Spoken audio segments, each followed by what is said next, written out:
अगर आप भी सीटेट एसएसटी पेपर 2 की तैयारी कर रहे हैं और आपको लगता है कि क्वेश्चन समझ में आने लगे हैं लेकिन एग्जाम में ऑप्शन कंफ्यूज कर देते हैं, तो आज का ये वीडियो आपके लिए गेम चेंजर होने वाला है।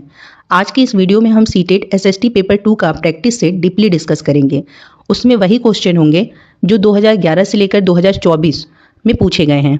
हर क्वेश्चन का कॉन्सेप्ट, एनसीईआरटी लिंक और वो क्यों सही है, बाकी के ऑप्शन क्यों गलत है, ये भी हम डिस्कस करने वाले हैं, ताकि एग्जाम में आप सिर्फ आंसर नहीं लॉजिक मार्क करें।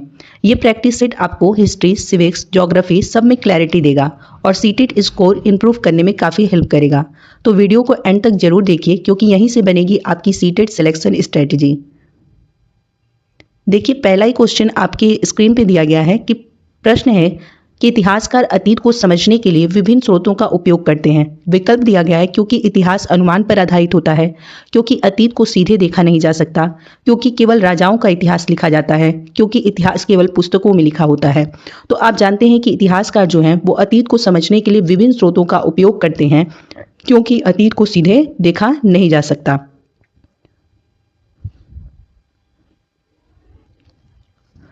अब देखिए, आप जानते हैं कि जो इतिहासकार हैं वो अतीत की घटनाओं को प्रत्यक्ष रूप से नहीं देख सकते, क्योंकि वो घटनाएं जो हैं वो बहुत पहले ही घटित हो चुकी होती हैं। इसलिए इतिहास को समझने के लिए उन्हें क्या चीज़ की आवश्यकता पड़ेगी? साक्ष्यों की आवश्यकता पड़ेगी, सोर्सेज की आवश्यकता पड़ेगी।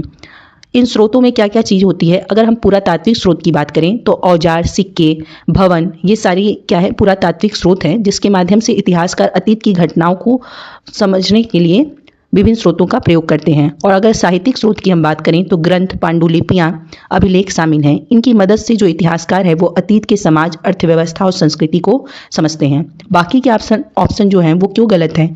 क्योंकि पहला ऑप्शन दिया गया है क्योंकि इतिहास अनुमान पर आधारित होता है। तो आप जानते हैं कि जो इतिहास है वो अनुमान पर आधारित नहीं होता, बल्कि वो क्या होता है? प्रमाणों पर आधारित होता है। वहीं अगर हम तीसरे ऑप्शन की बात करें, क्योंकि केवल राजाओं का इतिहास लिखा जाता है, तो ऐसा नहीं है। इतिहास केवल राजाओं तक सीमित नहीं होता है। अगर डी ऑप्शन की बात करें, क्योंकि इतिहास केवल पुस्तकों में लिखा होता है, तो ऐसा नहीं है। इतिहास केवल पुस्तकों में नहीं, वस्तुओं में भी मिलता है। ठीक है, इसीलिए पुरातत्वविद जा करके पुरानी वस्तुओं की खोज करते हैं, उनका गहन अध्ययन करते हैं। अब हम दूसरे प्रश्न की ओर बढ़ें तो दूसरा प्रश्न आपकी स्क्रीन पर दिया गया है कि महाजनपदों के उदय का मुख्य कारण क्या था? तो महाजनपदों के उदय का मुख्य कारण आपसे पूछा गया है। ऑप्शन में दिया गया है धार्मिक आंदोलन, कृषि उत्पादन में वृद्धि, विदेशी आक्रमण या समुद्री व्यापार। तो देखिए, महाजनपदों के उदय का मुख्य कारण जो था वो कृषि उत्पादन में वृद्धि था। क्यों? क्योंकि आपने पढ़ा था कि कृषि उत्पादन में वृद्धि होने से महाजनपदों का उदय एक मुख्य कारण माना जाता है। पहले लकड़ी के फाल जो होते थे वो कठोर सतह को जोतने में उतने ज़्यादा सक्षम नहीं होते थे, क्योंकि लकड़ी के फाल जो थे वो अधिक गहराई तक कठोर सतह में नहीं धंसते थे। उसके बाद जैसे ही लोहे के उपयोग से क्या हुआ? कृषि उत्पादन बढ़ा, क्योंकि लकड़ी की जगह जब लोहे के फाल आए तो वो कठोर सतह में अत्यधिक गहराई तक क्या होते थे? धंसते थे, जिससे कि अच्छी प्रकार से जुताई होती थी। और उसके बाद क्या हुआ? इसका परिणाम यह निकला कि कृषि उत्पादन बढ़ा, जिससे अतिरिक्त अनाज पैदा हुआ। इस अतिरिक्त उत्पादन ने बड़े राज्यों यानी महाजनपदों को क्या किया था? जन्म दिया था। इससे कर व्यवस्था, सेना और प्रशासन का विकास हुआ था। तो इसका मुख्य कारण क्या है? कृषि उत्पादन में वृद्धि। इस बात को आप याद रखेंगे। बाकी की अगर हम प्रश्न की बात करें तो अगला प्रश्न है कि 7वीं शताब्दी के बाद नए राजवंशों ने अपनी सत्ता को वैध कैसे ठहराया था? तो आप जानते हैं कि 7वीं शताब्दी के बाद जो नए राजवंश थे, अपनी सत्ता को वैध ठहराने के लिए नए शासकों ने अश्वमेध यज्ञ का आपने नाम सुना होगा, जिसका जिक्र भी आपकी किताब में किया गया है। अश्वमेध यज्ञ, राजसूय यज्ञ और बड़ी बड़ी उपाधियां अपनाई, ताकि वे स्वयं को शक्तिशाली और ईश्वर द्वारा चुना हुआ शासक साबित कर सकें। यह सत्ता को वैध ठहराने का तरीका था।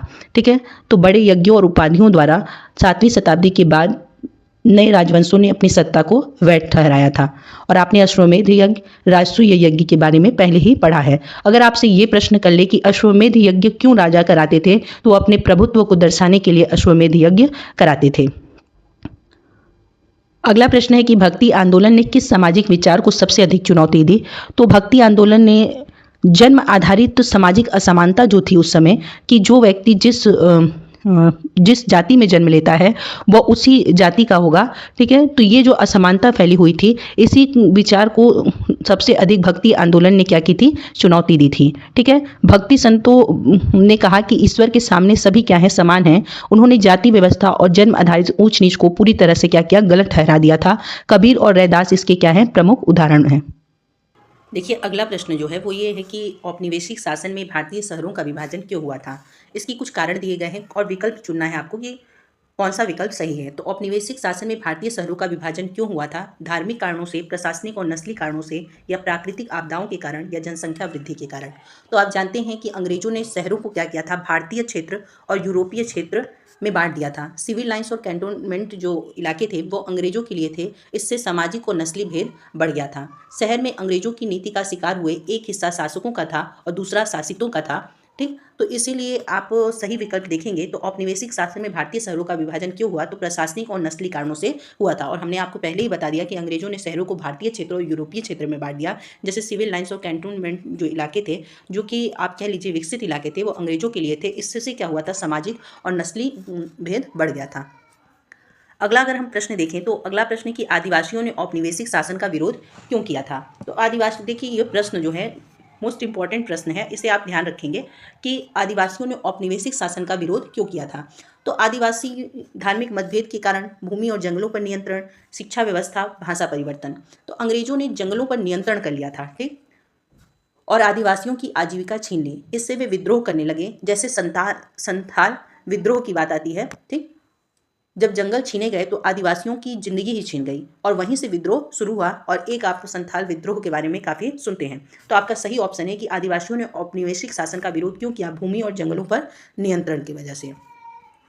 अगला प्रश्न है कि मध्यकालीन भारत में ऐतिहासिक शब्दों के अर्थ बदलने का मुख्य कारण क्या था। तो मध्यकालीन भारत में ऐतिहासिक शब्दों के अर्थ बदलने का मुख्य कारण था समय के साथ सामाजिक और राजनीतिक परिवर्तन। आप जानते हैं कि समय के साथ समाज, प्रशासन और राजनीति में परिवर्तन होते गए, जिससे शब्दों के अर्थ भी बदल गए। जैसे हिंदुस्तान शब्द का अर्थ अलग अलग काल में अलग अलग रहा है, ठीक है।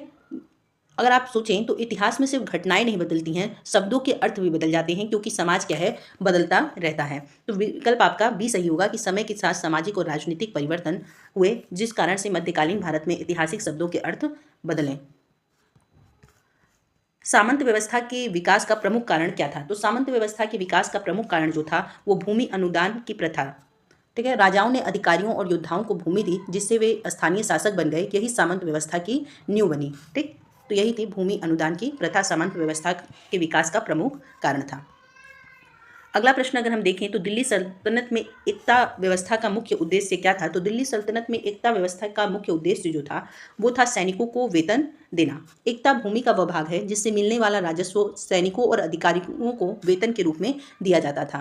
तो ये आपका विकल्प सही होगा। अगले प्रश्न की ओर अगर हम बढ़ें तो अगला प्रश्न है कि अलाउद्दीन खिलजी ने बाजार नियंत्रण नीति क्यों अपनाई थी। अलाउद्दीन खिलजी जो थे उन्होंने बाजार नियंत्रण नीति क्यों अपनाई थी, इसके बारे में बात किया गया है।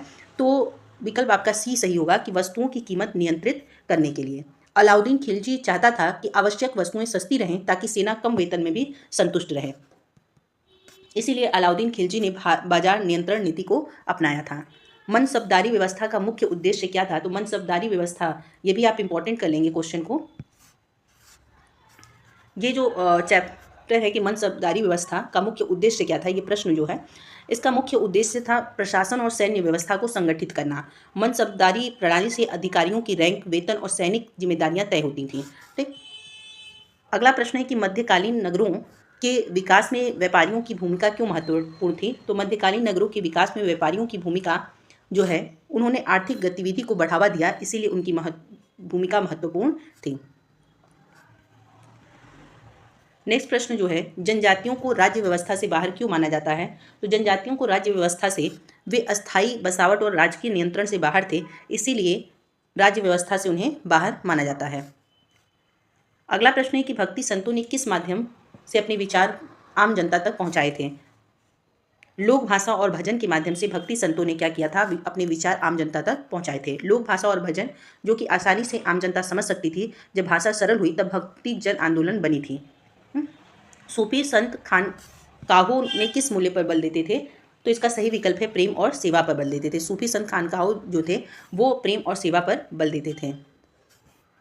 भक्ति आंदोलन का सबसे बड़ा सामाजिक प्रभाव क्या था। तो भक्ति आंदोलन का सबसे बड़ा सामाजिक प्रभाव सामाजिक समानता की भावना थी।